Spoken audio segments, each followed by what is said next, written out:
desarrollándonos en el nombre del Señor. Así que todo nace por la palabra de Dios.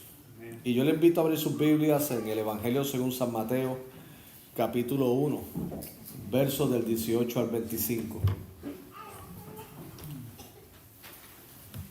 El Evangelio según San Mateo, capítulo 1, versos del 18 al 25. Y en esta hermosa mañana del Señor, le hemos titulado el mensaje de la siguiente manera: el majestuoso nacimiento de Jesús. El majestuoso nacimiento de Jesús. Porque nacimientos ocurren diariamente, pero el nacimiento de Jesús es majestuoso. Amén.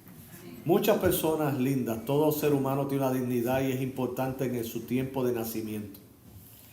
Y han nacido a través de la historia grandes personajes que han aportado grandes cosas a la sociedad. Pero nadie se puede comparar con Jesucristo.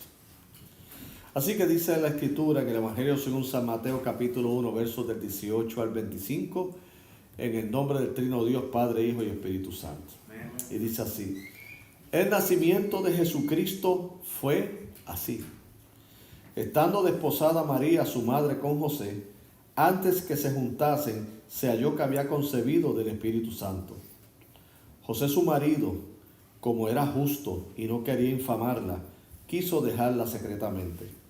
Y pensando él en esto, he aquí un ángel del Señor le apareció en sueños y le dijo: José, hijo de David, no temas recibir a María tu mujer, porque lo que en ella es engendrado del Espíritu Santo es. Y darás a luz un hijo, y llamarás a su nombre Jesús, porque él salvará a su pueblo de sus pecados. Todo esto aconteció para que se cumpliese lo dicho por el Señor por medio del profeta, cuando dijo: he aquí una mujer concebirá, una virgen concebirá, y dará a luz un hijo, y llamará su nombre Emmanuel, que traducido es Dios con nosotros. Y despertando José del sueño, hizo como el ángel del Señor le había mandado y recibió a su mujer. Pero no la conoció hasta que dio a luz a su hijo y primogénito, y le puso por nombre Jesús. Pueden sentarse, mis queridos hermanos. Como le he dicho, nosotros tenemos una tradición en nuestras culturas, en nuestras sociedades, de reconocer grandes personajes que han hecho grandes contribuciones a la sociedad y a la historia. No nos daría el tiempo para mencionar tantos nombres, porque son muchos. Y los que faltarán, porque Dios a través de la historia no solamente levanta personas dentro del contexto de lo que es la fe y el evangelio para hacer grandes contribuciones a la sociedad, sino que también en su gracia levanta hombres y mujeres para hacer impacto en otras áreas de necesidad en la sociedad. Y todo eso lo reconocemos que viene ¿de qué? Del Señor. Pero nada se compara con el nacimiento de nuestro Señor y Salvador Jesucristo, del quien la historia se divide entre antes y después de Cristo. Tan es así que hasta los que son escépticos y a los que son un poquito apáticos a la fe, no pueden negar y reconocer que Jesús es el Señor en términos del impacto que ha tenido la historia. Porque hasta en sus libros de historia, si son académicos, ese es antes y después de Cristo. Inclusive a nivel cultural, a través de todos estos siglos, nosotros tenemos la celebración de esta época del año, que es la Navidad, que es el nacimiento de Jesús. Ciertamente, diciembre no responde a la fecha exacta del nacimiento de Jesucristo. Hay muchas teorías. Algunos sostienen que pudo haber sido entre los meses de marzo, abril, mayo, pudo haber sido en esa época, pero que lo que sí está claro que no fue estrictamente en el mes de diciembre. Pero eso no es lo importante en cuanto a esto. Lo importante es que sí, se consta que Jesucristo nació en la historia. Jesucristo no es un mito. Jesucristo no es una leyenda creada por los hombres por la necesidad que tiene de tener una esperanza. Jesucristo es un ser real que tuvo un lugar en la historia, nació y se encarnó. Y no solamente tenemos la evidencia, en este caso del Evangelio de Mateo, que él mismo comienza en la lectura que hicimos. El nacimiento de Jesucristo fue así. No solo Mateo redacta este acontecimiento, sino que le acompañan otros 3 evangelios: Mateo, Marcos, Lucas y Juan. Y aparte de los evangelios tenemos los documentos del libro de los Hechos, donde habla acerca de ese momento donde la iglesia del Señor se levanta y se propaga el evangelio por todo el Asia Menor. Pero también, aparte de las escrituras, tenemos el testimonio de personajes extrabíblicos, historiadores como Flavio Josefo y otros, que hablan acerca de ese hombre llamado Jesús, que tuvo muchos seguidores y que sus enseñanzas eran motivo de controversias para los líderes religiosos, pero eran motivo de esperanza también para el pueblo. Así que nadie puede negar que Jesucristo fue, es y siempre será. Y nosotros lo celebramos como iglesia, lo celebramos en cada servicio porque la presencia de Cristo está aquí. A nosotros nos ha tocado vivir el cristianismo después de la cruz, en el sentido de que nuestro Señor venció la muerte y resucitó al tercer día y está a la diestra del Padre. Amén. Estamos en la etapa de la venida del Señor. Jesucristo viene por segunda vez, vendrá de manera inesperada, puesto que Él mismo se ha reservado el día, la hora, y nosotros debemos caminar, como dice la Escritura, en luz, para que no nos sorprenda ese momento, sino que nos sorprenda en alegría, porque la iglesia del Señor no le teme a la segunda venida. La iglesia del Señor dice: sí, ven Señor Jesús. Amén. Y mientras ese momento se da, ese momento glorioso, nosotros seguimos celebrando el nacimiento de Cristo, pero la presencia de Cristo en medio nuestro. Él está en medio nuestro. El Espíritu Santo, la tercera persona de la Trinidad, está presente aquí y agradándose que los hijos de Dios están adorando al Salvador. Entonces, Mateo tuvo un rol muy importante, ya que su evangelio obedece a llevar el evangelio a aquellos que son de su nacionalidad, entiéndase los judíos. Los judíos tuvieron reservas y todavía dentro del judaísmo hay ciertas reservas en reconocer que Jesucristo es el Mesías profetizado en el Antiguo Testamento.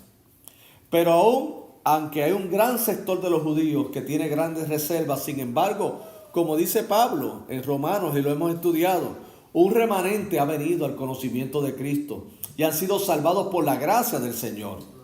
Estos judíos, como los mismos escritores de los evangelios, Mateo, Marcos, Lucas, como es en el caso del mismo apóstol Pablo, que es el autor de la mayoría de los escritos del Nuevo Testamento. El apóstol Pablo era un judío, y no solamente un judío, sino un perseguidor de la iglesia de Cristo. Pero vino a la fe porque el Cristo resucitado intervino en su vida cuando él iba camino a Damasco y lo transformó. Y entonces, de ser un perseguidor de la iglesia, vino a ser un siervo de Cristo que murió por la causa de Cristo. Ahora, en lo que redacta Mateo, que es lo que nos concierne a nosotros en esta mañana, y quiero brevemente reflexionar en ello, hay unos puntos muy importantes acerca del nacimiento de Jesucristo y que son cardinales en cuanto a la teología de lo que es nuestra fe cristiana. O sea, nosotros no estamos adorando a un hombre que habló bonito simplemente, no. Estamos adorando al Verbo de Dios. Estamos adorando a aquel que se hizo carne.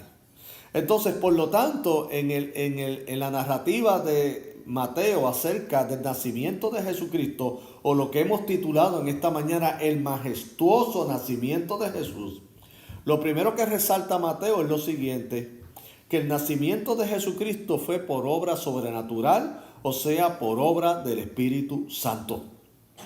En esto coinciden todos los evangelios. Dice aquí el texto: el nacimiento de Jesucristo fue así. Estando desposada María, su madre, con José, antes que se juntasen, se halló que había concebido del Espíritu Santo. Una de las grandes objeciones que ha habido a la fe cristiana es este carácter sobrenatural y milagroso de la concepción de Jesucristo. Algunos aceptan la historicidad de Jesús porque es que ya no es obvio. Muy poca gente puede negar que realmente Jesucristo es un ser histórico, pero sí entonces entran al cuestionamiento del carácter sobrenatural de la concepción de Jesucristo. Entonces han venido con ideas de que sencillamente pues Jesucristo fue el resultado de una relación extramatrimonial que tuvo María. Y que entonces de manera natural es que Jesucristo tenía un padre humano, o sea que lo engendró. Otros sencillamente pues dicen que pudo haber sido José y que los evangelios en cierta medida manipularon esta información, restándole credibilidad y seriedad a lo que los evangelios dicen. Pero déjenme decirle algo, mis queridos hermanos. No solamente lo que describe Mateo es basado en lo que realmente ocurrió, de lo cual Lucas, el otro evangelista, dijo que todo lo que él iba a compartir de Jesús fue porque lo investigó diligentemente. O sea, esto no fue algo que de primera mano simplemente lo aceptaron, sino que lo investigaron. Hubo unos testigos oculares y otros que investigaron. Tenemos el testimonio, como le dije, de los que se convirtieron posteriormente. Pero también vemos cómo a través de los siglos la iglesia ha visto que el carácter sobrenatural de Jesucristo perpetuando su iglesia. Así que lo primero y muy importante dentro del anuncio, del mensaje y de la teología de la Navidad es el nacimiento o la concepción sobrenatural de Jesucristo. Jesucristo fue concebido por el Espíritu Santo. Porque Jesucristo compartía una doble naturaleza. Jesucristo fue 100% Dios y 100% hombre.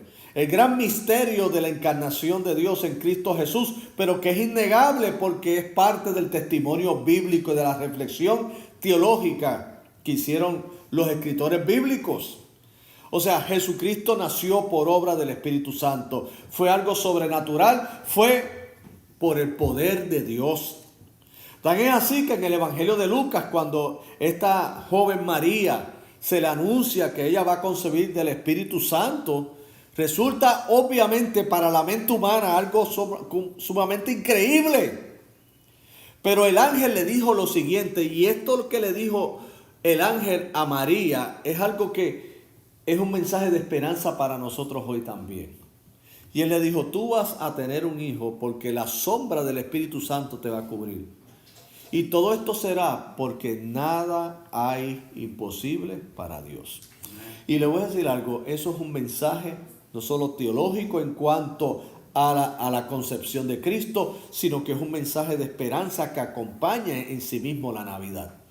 Hermanos, nada hay imposible para Dios. Parecía imposible que Dios se pudiera encarnar y lo hizo porque nada es imposible para Dios. Parecía imposible que el pecador se pudiera reconciliar con Dios. Pareciera que simplemente ya el ser humano espiritualmente ya fuera desahuciado de la presencia de Dios por su pecado, por su rebelión. Porque en el Antiguo Testamento muchas obras el Señor hizo a través del pueblo para mostrar su amor. Y el pueblo seguía obstinado y parecía que el pecado prevalecía sobre el amor de Dios. Pero sin embargo, en el sacrificio de Jesucristo, Jesucristo logra el que todos aquellos, nosotros pecadores, tengamos gran gozo y esperanza, porque Cristo murió eficazmente por nuestros pecados. Nosotros que estábamos alejados de Él, nosotros que no queríamos ni siquiera acercarnos a Él, por el sacrificio perfecto de Cristo en la cruz y por su gracia maravillosa, Él no solamente cambia nuestro corazón de piedra por uno de carne, sino que entonces podemos aceptarle como Señor y Salvador de nuestra vida, podemos admirar su belleza y participar de la transformación del poder de Dios, que es un milagro también. El que el Señor pueda cambiar personas, eso es un milagro. Hay gente que tiene problema en creer lo milagroso. Dicen, no, es que no puede haber resurrección de muertos porque eso es antinatural y la ciencia, bla, bla, bla, bla. Oh, no puede ocurrir lo que la Biblia habla de eventos milagrosos de sanidad porque bla, bla, bla, bla. Pero mi hermano, nosotros nos movemos en un ambiente de milagros todos los días. ¿Por qué oramos? ¿Por qué la misma Escritura nos pide a nosotros y nos exhorta a orar? ¿Por qué? Porque nosotros podemos ir y pedir a Dios lo que obviamente para nosotros es imposible. Nosotros nos acercamos con nuestras imposibilidades y nuestras limitaciones porque adoramos a un Dios ilimitado. Óigame, ¿quién no cree en los milagros cuando nos hemos acercado a Dios en necesidad económica y Él ha suplido? O Él mismo en muchos casos también han venido en enfermedad y Dios les ha asistido en la recuperación de la salud. Pero qué mayor milagro cuando todavía se siguen acercando personas pecadoras que se sienten bien lejos de Dios, se sienten que han sido rechazados por Dios, sin embargo le predican el evangelio y le dicen: Señor, sálvame, y el Señor les salva. Y entonces la gente puede de manera tangible y pueden ver realmente el cambio de esas personas. Entonces tratan de explicarlo de manera humana diciendo: no, es que eso fue un lavado de cerebro, no, es que eso fue una manipulación, no, esto fue por esto fue lo otro. Y nos encontramos en el dilema que, como cuando Jesucristo sanó a un ciego de nacimiento, que la evidencia era clara, lo sanó. Y entonces los fariseos, como no querían creer, no querían adjudicar ese milagro a Cristo, ¿qué decían? No, pero ¿y cómo lo hizo? ¿Y qué pasó? ¿Y qué hizo? Búsquenlo en Juan capítulo 9. Y estaba todo ese cuestionamiento. Y ese hombre que recibió la sanidad le contestó de una manera pero muy sabia. Miren, ustedes están interesados, pregúntenle a él. Lo único que yo te puedo decir, le dijo este hombre, lo único que yo sé es que antes yo no veía y ahora veo. Yo antes no veía y ahora veo. Y yo le voy a decir algo. Hoy día millones de personas, espiritualmente hablando, así se expresan. Antes yo no veía y ahora veo. Antes yo no veía esperanza, ahora participo de esperanza. Antes yo no podía ver a Cristo como mi Señor y Salvador, ahora lo puedo ver. Antes yo veía el aspecto de la iglesia de una manera diferente y hasta apática. Ahora amo estar en la casa del Señor, porque antes ciego era y ahora ¿qué? Veo. ¿Y de dónde viene todo esto? Porque como ocurrió en la concepción de Cristo, nada es imposible para Él. Amén. Nada es imposible para Él. Iglesia, recuerde, mensaje teológico de la Navidad: nada hay imposible para Dios. Para tu vida, para tus familiares, para tus amigos. Si aquellos que tú amas no han venido a la fe, ora a Dios, porque nada es imposible para Él. Lo segundo, mis queridos hermanos, que apreciamos del majestuoso nacimiento de Jesús es no solamente el aspecto sobrenatural de la obra, de la concepción de Dios, en cuanto a Jesucristo y en el vientre de María, sino que también podemos apreciar lo que es la fe y la obediencia de un hombre.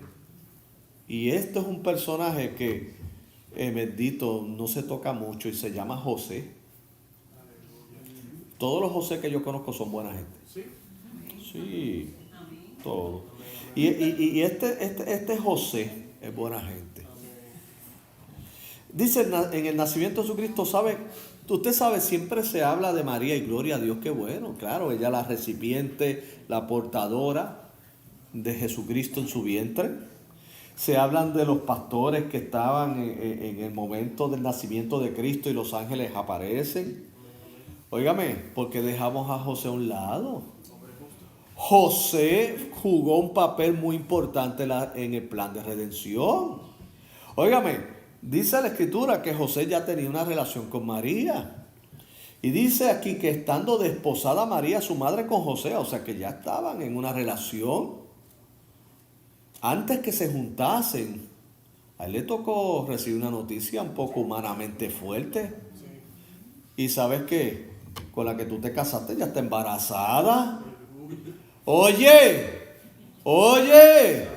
Hermano José, mira, aquí hay un José que está asustado ya. Oye, o sea, te casaste y antes de que te juntase, mira, ella ya está encinta. Ay, no, mío no es. Humanamente hablando, es una situación de verdad difícil. Entonces, ¿qué ocurrió? Obviamente el Señor obró en revelación y le reveló a él. Y Mateo ocupa eso en su narrativa. Le dice, mira, gloria al Señor, gracias. Dice, se le apareció en sueños y le dijo, José, hijo de David, porque José es de la descendencia de David. No temas recibir a María, tu mujer, porque lo que en ella es engendrado es del Espíritu Santo. ¡Oh! Hermano, esto para aceptarlo. Primero, una noticia impactante. Te casaste con alguien que está embarazada y no es de ti. Segundo, ahora resulta que es del Espíritu Santo. ¿Y con qué mujer yo me casé? Esto es mucho. Es mucha información, ¿usted no cree? Póngase en el lugar de José. O sea, me casé, enamorado, tú estás pensando en que tienes una relación común y corriente, como la que todo el mundo tiene. Pues me casé y qué sé yo, y resulta, no, está embarazada. Oh, ¿qué está pasando aquí? Pero si María siempre ha sido una mujer, una doncella, una mujer pura, una virgen en todo el sentido de la palabra. Gloria a Dios, escogida por Dios. Pero, ¿qué pasó? Y luego entonces en sueño es que Dios le dice, no, y es del Espíritu Santo. Wow, pero espérate, ¿en qué yo estoy metido? Yo estoy participando de algo muy grande. Eso fue mucho, es mucho. Y dice, y darás a luz un hijo, y hasta el mismo Señor le dice, y tú le vas a poner por nombre Jesús. Porque hasta el nombre no se lo puso José. Y tú le vas a poner por nombre Jesús. Porque Él, y luego le dice, y porque Él salvará a su pueblo de sus pecados. Esto es mucho. José piadoso, que tenía que tener alguna familiaridad con las profecías mesiánicas, es decir, pero espérate, ¿todo esto me tocó a mí? Yo me casé con la mamá del Salvador. ¿Pero qué es esto? Yo voy a criar al Mesías. Oye, por milagro se quedó vivo el hombre. Porque no estoy diciendo, esto es algo impactante. No es impactante que hasta Dios nos ocupe a nosotros y nos llame para servirle de por sí.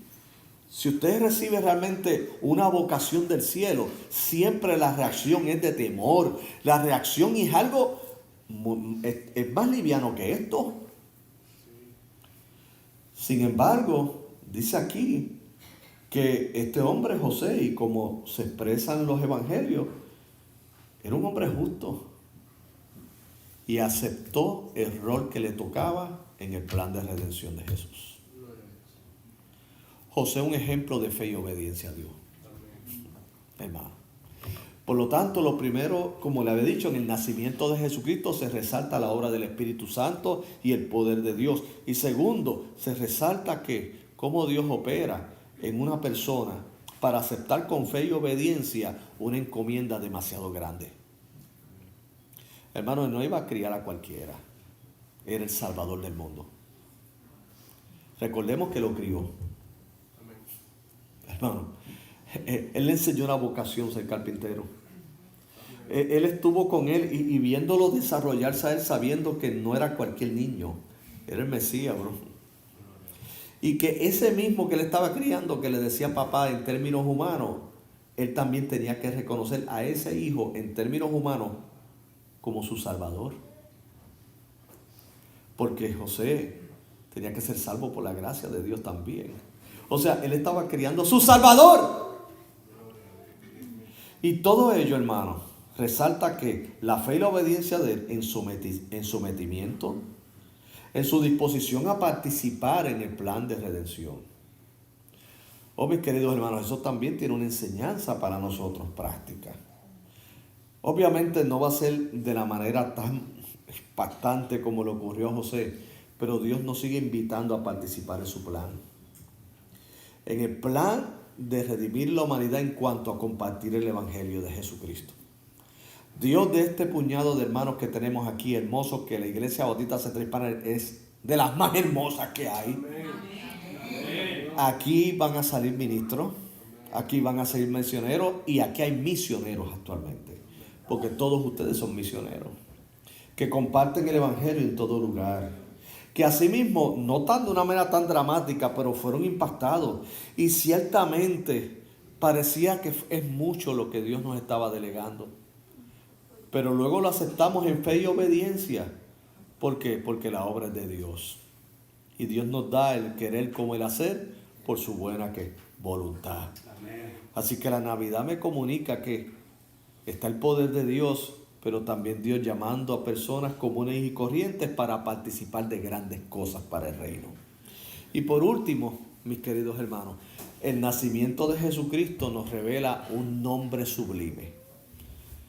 ¿Qué es el nombre sublime? Jesús. El mismo Espíritu le dice a José, y le pondrás por nombre ¿qué? Jesús. ¿Por qué? Porque dice él, y porque él salvará a su pueblo ¿de qué? De sus pecados. Y dice aquí, y todo esto viene de la profecía que está en Isaías. He aquí una virgen concebirá y dará a luz un hijo, que lo leímos al inicio del servicio, y llamará su nombre Emmanuel, que traducido es Dios con nosotros, hasta que se dio a luz a su hijo primogénito y lo puso por nombre Jesús. Le puso un nombre que según Pablo es un nombre que es sobre todo nombre. Dijo Pablo en Filipenses 2, en reflexión de la encarnación de Dios en Cristo, Dios exaltó a Cristo, le dio un nombre que es sobre todo nombre, para que en el nombre de Jesús se doble toda rodilla de los que están en los cielos, en la tierra y debajo de la tierra, y toda lengua confiese que Jesús es el Señor, para gloria de Dios Padre. Amén. Jesús salvará a su pueblo de sus pecados. Es Dios con nosotros. Qué nombre sublime el nombre de Jesús. El nombre de Jesús en nuestra mente lo relacionamos con amor, con reconciliación, con salvación, con esperanza, con que por causa de la fe en Jesús tengo tantas bendiciones que mi familia aumenta, y aquí está. Porque ustedes son mis hermanos en la fe de acuerdo a la fe cristiana. O sea, en el nombre de Jesús lo único que hay son bendiciones, perdón de pecados, restauración. Lo que el mundo me rechazaba, entonces Cristo me recibe con las manos abiertas. Antes no era nadie, ahora soy alguien en Cristo Jesús, Señor nuestro. Porque de modo que si alguno está en Cristo, nueva creación es, las cosas viejas que pasaron, aquí todas son hechas nuevas. Entonces, el majestuoso nacimiento de Jesucristo, como lo hemos apreciado en Mateo capítulo 1, versos del 18 al 25, primero por obra del Espíritu Santo, que implica el ilimitado poder de Dios. Recuerda, nada es imposible para Dios. Recuérdalo en tus oraciones particulares, en tu devocional privado, en tu vida, en cuando estás en tu trabajo y las cosas no se ponen, ay Dios mío, porque se ponen a veces un poquito difíciles, en tus situaciones familiares que a veces se ponen un poquito turbulentas, pero Señor, para ti nada es imposible. Y aun cuando tú te veas luchando con el pecado, porque somos seres humanos y nos vemos que queremos hacer el bien, pero todavía hay una lucha en nosotros, Señor, para ti nada es imposible. Y la santificación que comenzaste en mí, tú la vas a terminar. Segundo, que podamos tener esa fe y obediencia, como el ejemplo que nos dejó José, el Padre humano de Jesucristo, para nosotros emprender lo que Dios tenga para nosotros. No algo vuelvo y le digo, de un nivel tan grande como lo que tuvo José, pero siempre todo es grande en las manos de Dios cuando respecta a ser usado para que otros vengan a los pies de Cristo. Y nosotros adoramos un nombre sublime. Aquel que en Isaías dice, y será consejero, Dios fuerte, Padre eterno, príncipe de paz, su reinado no tendrá fin, su nombre es Jesús. E iglesia, continuemos adorando al Rey de Reyes y Señor de Señores. Y si entre nosotros hubiese alguien que ha escuchado de Jesús tantas veces, pero no ha entregado su corazón en compromiso a Él, diciéndole, Señor, aquí estoy. Yo creo que esto podría ser hoy un buen día, una buena hora para ello. Y si tú has creído en Jesucristo y no has sido bautizado, yo creo que por algo el Señor nos ha permitido seguir retrasando esto, porque puede ser que tú seas el próximo que se una a la lista de ese glorioso grupo de hermanos que van a testificar que Jesucristo es el Señor para gloria de Dios Padre a través de la ordenanza del bautismo. Que Dios así sea y lo haga. Y por favor, no te lo dejes a ti mismo, me lo tienes que decir a mí, se lo tienes que decir a algún hermano de la iglesia para celebrar juntos y poderte ayudar y discipularte para que continúes creciendo en la fe. ¿Quién vive, iglesia? Cristo. Y a su nombre. Gloria. Vamos a orar. Padre Santo y Padre Eterno, gracias te damos en esta linda mañana. Vamos a recibir el